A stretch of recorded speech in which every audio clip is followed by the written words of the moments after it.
ओम नमः शिवाय। शिवजी सदा सहाय। ओम नमः शिवाय। गुरुजी सदा सहाय।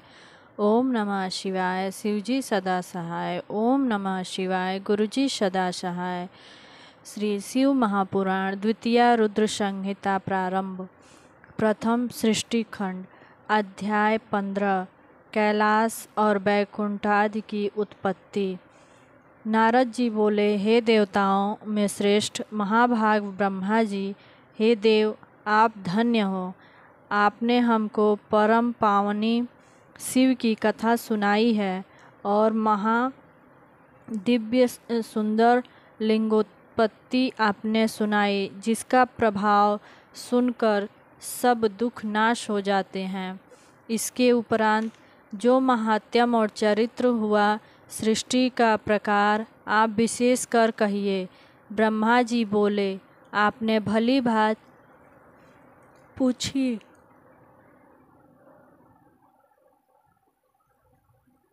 इसके पीछे जो हुआ, जैसा मैंने सुना है, संक्षेप में कहता हूँ। जब शिव रूप सनातन देव अंतर्ध्यान हो गए, हे विपेंद्र, तब मैंने और विष्णु जी ने बड़ा सुख पाया।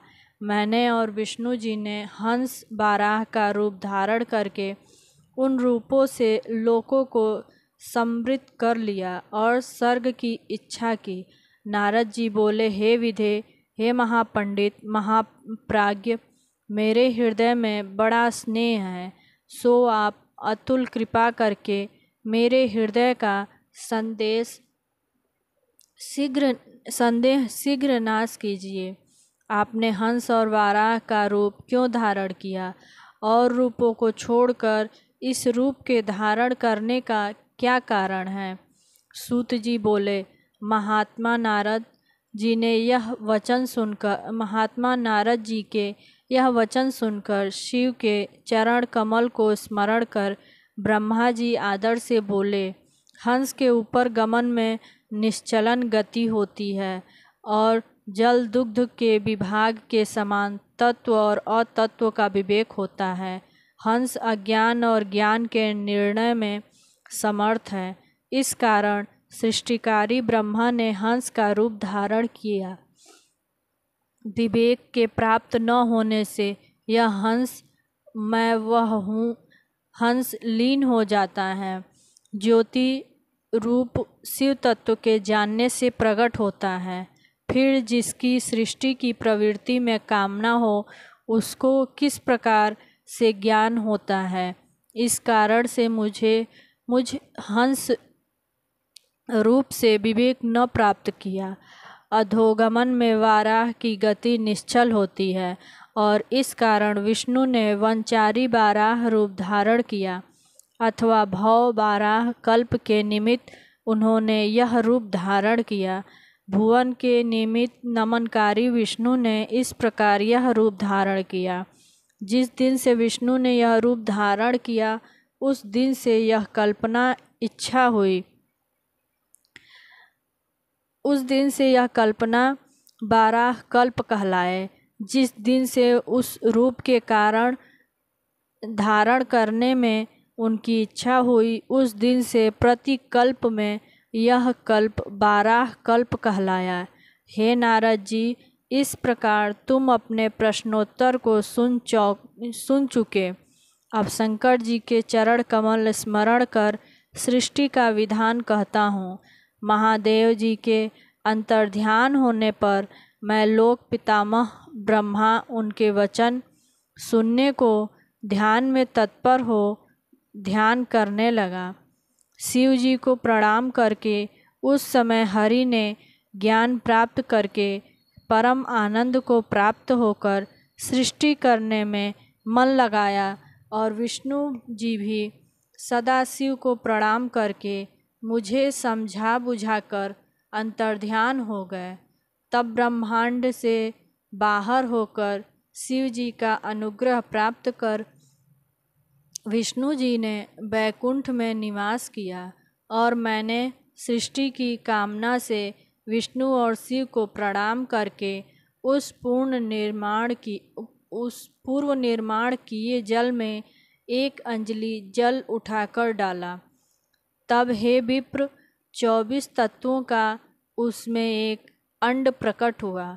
उस जल रूप को देखते हुए विराट रूप हो गया। तब मैं संदेह को प्राप्त होकर कठिन तप करने लगा और 12 वर्ष तक विष्णु जी का ध्यान करता रहा। हे तात, उस समय फिर विष्णु जी प्रकट हुए और प्रेम से मेरा अंग छूते हुए विष्णु जी बोले, हे ब्रह्मा जी, तुम वर मांगो, मैं प्रसन्न हूँ। तुम्हारे लिए मुझे कोई वस्तु अदेय नहीं है।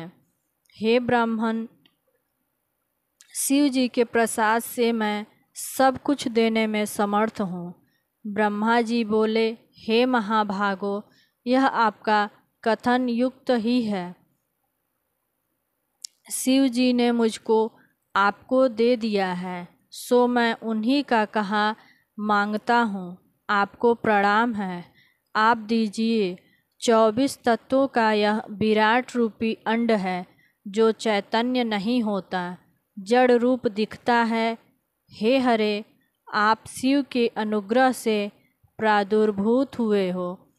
अब शंकर जी की संभूति से इस अंड को चैतन्य करो।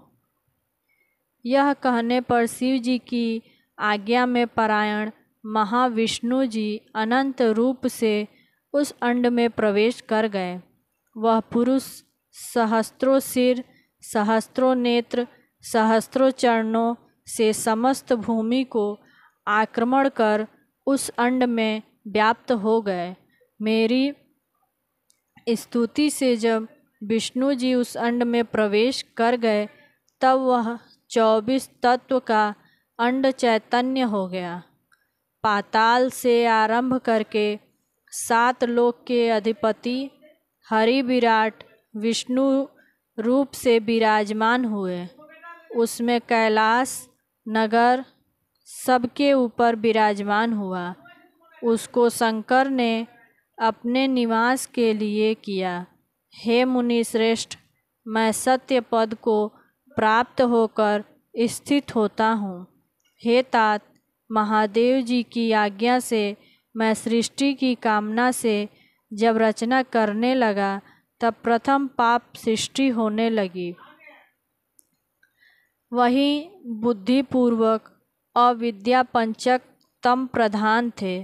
तब मैंने प्रसन्न चित्त हो अस्थावर पदार्थों की रचना की।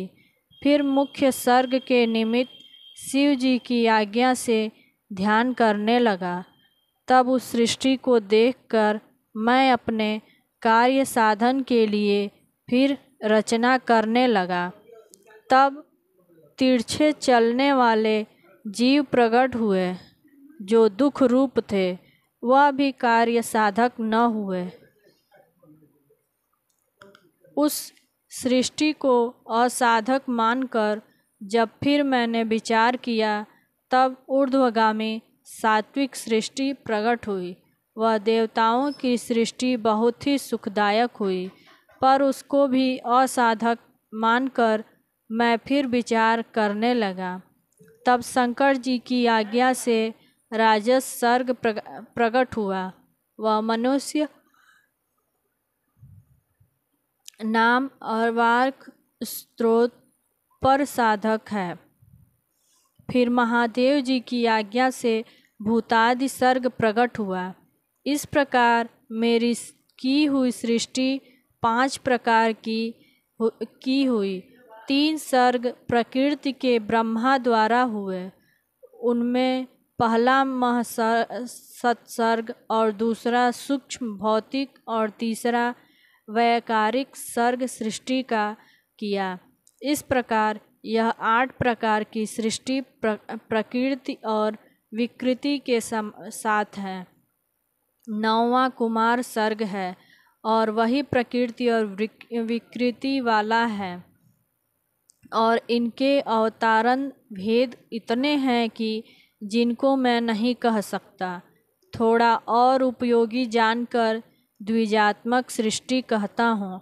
सनकादिकों का जहाँ महान सर्ग हुआ है, यह सनकादिक मेरे मानस पुत्र ब्रह्मा सम्मित हैं। यह पांचों सुब्रत महावैराग्य से संपन्न हुए। वे पांचों पंडित मेरी आज्ञा से ही संसार से विमुख हुए हैं और शिव के ही ध्यान में मन लगाकर सृष्टि के करने में इन्होंने मति नहीं की है। हे मुनि श्रेष्ठ, इनका सृष्टि निषेध का उत्तर सुनकर मोह को प्राप्त होकर मैंने बहुत क्रोध किया था। हे मुने, जब मैं क्रोध से व्याकुल हो गया तब मेरे नेत्रों से जल की बूंदें गिरी। उसी समय मन से स्मरण करते हुए तुरंत आकर विष्णु जी ने मुझे समझाया कि तुम अभी शंकर के संतोष के लिए घोर तप करो। जब भगवान विष्णु ने यह शिक्षा की तब हे मुनि सत्तम, मैंने घोर तप किया। तब सृष्टि के लिए तप करते हुए भौहों और घ्राण के मध्य से अभिमुक्त नाम देश से विशेषकर मुझसे त्रिमूर्ति के आदि कारण कृपानिधि सकलेश्वर अर्धनारीश्वर होकर पूर्णांश सकलेश्वर प्रकट हुए। उन्हें नमस्कार कर मैं बड़ा प्रसन्न हुआ और कहा, आप अनेक प्रकार की सृष्टि कीजिए। तब यह देव महेश्वर मेरे वचन को सुनकर अपने समान बहुत से रुद्रों की सृष्टि करने लगे। तब महारुद्र महेश्वर से मैंने फिर कहा, हे देव, आप जन्म मृत्यु के भय वाली प्रजा की रचना कीजिए।